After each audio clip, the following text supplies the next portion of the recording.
আসিয়ার বাবার করুণ অবস্থা। আসিয়ার বাবা আসলেই এখন তার মানসিক ভারসাম্যটা হারিয়ে ফেলে এখন আসিয়ার শোকে শোকান্বিত হয়ে শুধু সারাদিন সারা রাত্র শুধু কান্নাকাটি করতেছে। এদিকে আসিয়ার মা যে কথাগুলো বলেছে আসলে এই কথাগুলো শুনে কিন্তু চোখের পানি ধরে রাখার মতো নয়। আমরা অনেকেই ফেসবুকে দেখেছি বা বিভিন্ন ইয়েতে দেখেছি যে আসিয়ার মা এত লক্ষ টাকা পেয়েছে, বাড়ি পেয়েছে, গাড়ি পেয়েছে।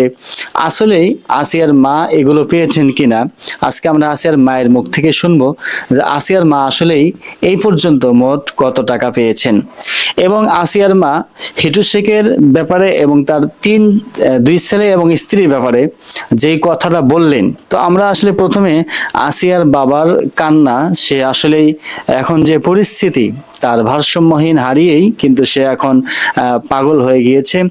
আসিয়ার মা বলেছে গত কয়েকদিন আগে আসিয়ার বাবাকে কোথাও যেন এক জায়গায় তাকে চোর হিসাবে ধরেছিল, ধরে সেখানে মারধর করেছে, হাতের মানে গিরাগুলো এবং পায়ের গিরাগুলো মেরে ফাটিয়ে দিয়েছে, এই কথা বলেছে আসিয়ার মা। এই জন্য আসিয়ার মা আসিয়ার বাবাকে এখন শিকল দিয়ে বেঁধে রেখেছে, কিন্তু এই শিকল দিয়ে বাঁধা অবস্থায় কিন্তু আসিয়ার বাবার কথাগুলো খুবই শিল বেঁধে যায়, খুব করুণ কথা। আমরা একটু আসিয়ার বাবার কান্নামাখা কথাগুলো একটু আমরা আগে শুনে নেই। আমার ভিতরে ভালোবাসার লোক নাই, আমার জীবনটা আমার ডাকাতে মনে হচ্ছে ওই ছেলা। আমি কি করবো? আমি তো বিধির মনে বলতে পারলে আমার জীবনটা নষ্ট হয়ে দর্শক মন্ডলী, আমরা আসিয়ার বাবার কান্না আমরা একটু শুনলাম, কারণ আসিয়াকে হারিয়ে আসিয়ার বাবা যেন শোকান্বিত হয়ে আছে।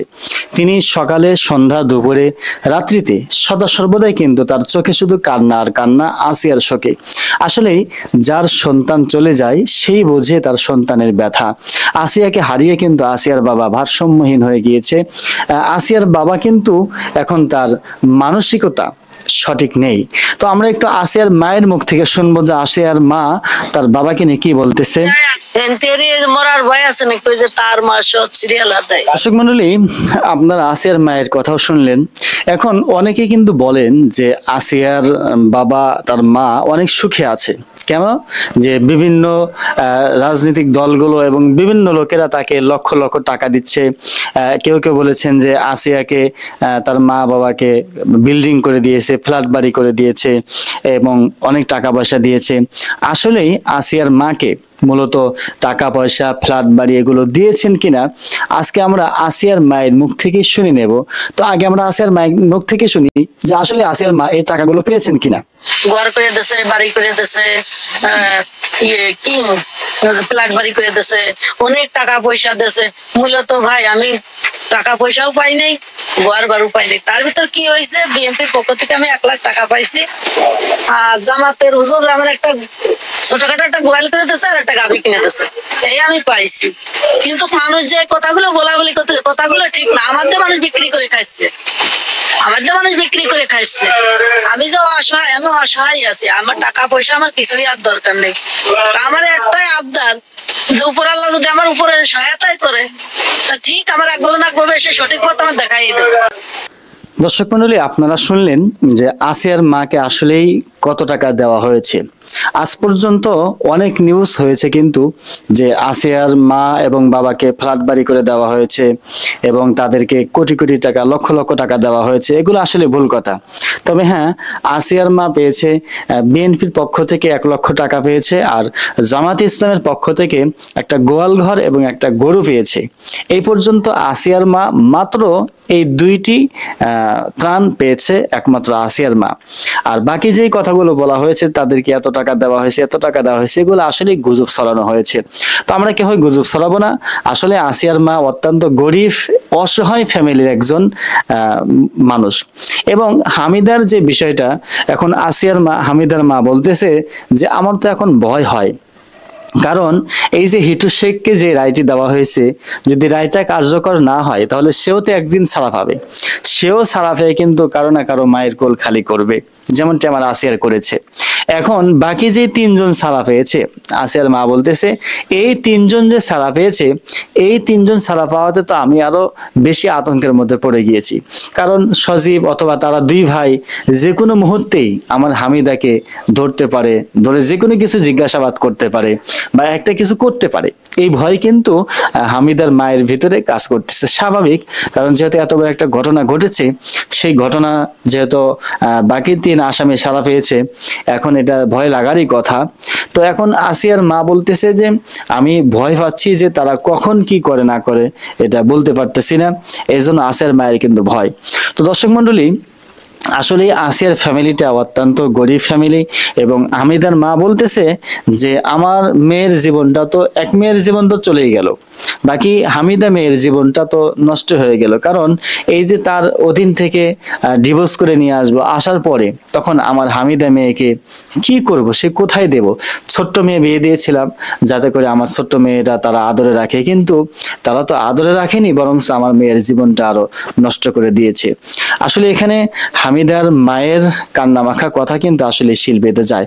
দর্শক মন্ডলী, এখানে হামিদার মা আরো কিছু কথা বলেছে, আমরা একটু শুনে নিই। একটা বড় ছেলে নেই, কিংবা আমার একটা শক্ত একটা দেবর নেই, শ্বশুর ধরেন থাকতো নেই, পাশে বিয়ে করলে গেলাম সে শ্বশুর শ্বশুর হয় না, কারণ যা মা যান নাই তার দুনিয়ায় কেউই থাকে না। ওর তাহলে ওর কি আসবে? এখন আমি ঘরের বউ, আমারই সব দায়িত্ব। যতদিন সে জীবিত থাকবে ততদিন তো আমি তার ফেলে রেখে যেতে পারবো। দর্শক মন্ডলী, আসিয়ার বাবা যেহেতু মানসিক ভারসাম্যহীন, মানসিক অবস্থা নেই, এই জন্য আসিয়ার মা বলতেছে যে আমার এই পাগল স্বামীটাকে তো আমাকেই দেখতে হবে, কারণ আমি ছাড়া তো এখন আর ওর কেউ নাই। যদি কেউ থাকতো তাহলে একটা ব্যবস্থা হতো। এখন ও যতদিন বেঁচে থাকবে ততদিন তো আমাকেই লালন পালন করতে হবে, আমাকেই দেখতে হবে। দর্শক মন্ডলী, আসিয়ার মায়ের যেই কান্না জড়িত কথা, আমরা আসলে হামিদের বিষয়টি না আমরা একটু শুনে নিই যে হামিদের বিষয় নিয়ে কি বলে। হারাইছি, তারপরে স্বামীটাও ধরেন থাকতো আমার নাই, বড় মায়েটার একটা খুঁত হয়ে গেছে। মন্ডলী, তাহলে হামিদের মায়ের কথা যে আমার সবচেয়ে খারাপ লাগে, মানুষ যখন বিভিন্ন গুজব ছড়ায় যে আমার মেয়েকে এত টাকা দিয়েছে, আমাদেরকে এত টাকা দিয়েছে, আসলে এগুলো কিচ্ছু দেয় নাই। তাহলে দর্শক মন্ডলী, আমরা জানতে পারলাম হামিদের মায়ের মুখ থেকে যে আজ পর্যন্ত বিএনপির পক্ষ থেকে 1 লক্ষ টাকা দিয়েছে, আর জামাতের পক্ষ থেকে একটা গোয়ালঘর এবং একটা গরু দিয়েছে। এছাড়া হামিদাদেরকে কোথাও থেকে কেউ কোনো টাকা পয়সা দেননি। এটি হচ্ছে হামিদা মায়ের বক্তব্য। তো দর্শক মন্ডলী, এখন হামিদা মায়ের কথা হচ্ছে যে হিটু শেখের যে রায়টি দেওয়া হয়েছে, এই রায়টিতে সন্তুষ্ট রয়েছে, কিন্তু বাকি তিনজনকে যে খালাস দেওয়া হয়েছে, এই তিনজন তো যে কোনো মুহূর্তে আমাদের একটা ক্ষতি করতে পারে। বা আমি আমার নিয়ে ভয় করি না, কিন্তু আমার মেয়ে হামিদাকে নিয়ে ভয় করি। হামিদাকে তো যে কোনো মুহূর্তে তারা যে কোনো একটা সমস্যা করতে পারে। দর্শক মন্ডলী, ওইদিকে কিন্তু হিটু শেখের মেয়ে এবং হিটু শেখের মা, এই দুইজন কিন্তু বলেছে যে আমার বাবাকে, এবং হিটু শেখের মা বলেছে আমার ছেলেকে, নির্দোষ ছেলেকে তারা দোষ দিয়ে কিন্তু এই সাজাটা দেওয়াচ্ছে। এখন হিটু শেখ দোষী না নির্দোষী সেটা কিন্তু আদালত বিচার করেছে। যেহেতু দীর্ঘ 2টি মাস তদন্ত করে হিটু শেখের বিষয়টি নিয়ে বিজ্ঞ আদালত তদন্ত করে যাচাই বাছাই করে মৃত্যুদণ্ড রায় দিয়েছে। অবশ্যই হিটু শেখের দোষ পেয়েছে বিধায় রায়টা দিয়েছে, কিন্তু হিটু শেখের মা এই রায়ে সন্তুষ্ট নন। হিটু শেখের মেয়েও কিন্তু এই রায়েতে সন্তুষ্ট নন। হিটু শেখের মেয়ের কথা হচ্ছে যে আমার বাবাকে আসলে ফাঁসানো হয়েছে, আমার বাবাকে নির্দোষ, তাকে দোষী বানানো হয়েছে। সুতরাং এই রায়টা আমরা মেনে নিতে পারতেছি না। আমি যে কোনো ভাবেই হোক আমি হাইকোর্ট বরাবর যাব, উচ্চ আদালতে গিয়ে আমি আপিল করব। এবং হিটু শেখের মেয়ে এই কথা বলেছে যে হামিদাকে বারংবার আমরা বলেছি, আমার ভাইও বলেছে, আমার বাবাও বলেছে যে হামিদার দোষ রয়েছে, হামিদার সমস্যা রয়েছে, তাহলে হামিদাকে কেন তারা জিজ্ঞাসাবাদ করতেছে না? এটি হচ্ছে হিটু শেখের মেয়ের কথা, যে হামিদাকে জিজ্ঞেস করলেই তো মেন ঘটনাগুলো বের হয়ে আসতো। তো হামিদাকে জিজ্ঞেস করে নাই। তো এখন হিটু শেখের মেয়ের দাবি হলো যে একতরফা বিচার করেছে, আমার বাবাকে একতরফা বিচার করে ফাঁসানো হয়েছে। তো দর্শক মন্ডলী, এখন এখানে আসলেই প্রশাসনের লোকেরা তদন্ত করে অবশ্যই যেটা সঠিক সেটাই করেছে। এখানে হিটু শেখের মেয়ে যদিও বলে যে একতরফা বিচার হয়েছে, এটা তো আসলে প্রশাসনও মেনে নেবে না, কারণ এখানে তদন্ত অনুযায়ী যে রায়টা এসেছে সেই রায়টাই করা হয়েছে। তবে হ্যাঁ, যেহেতু হিটু শেখের মেয়ে দাবি করতেছে যে আমি উচ্চ আদালতে যাব, উচ্চ আদালতে গিয়ে আমি আবার আপিল করতে পারে একজন নাগরিক হিসেবে। আর যদি হিটু শেখ নির্দোষ প্রমাণ করতে পারে তাহলে তার বিচারটা পরিবর্তন হতে পারে। এটা বিজ্ঞ আদালতের হাতে ক্ষমতা। বিজ্ঞ আদালত যেটা মুনাসিব মনে করবে, উচিত মনে করবে, সেটাই কিন্তু করবে। তো দর্শক মণ্ডলী, এখন পুরো ভিডিওটি আপনারা দেখলেন যে হামিদার মায়ের কথা হচ্ছে যে আমাদেরকে আজ পর্যন্ত কেউই কোনো টাকা পয়সা দেয়নি, বিএনপি এবং জামাতের এই দুই দল ছাড়া।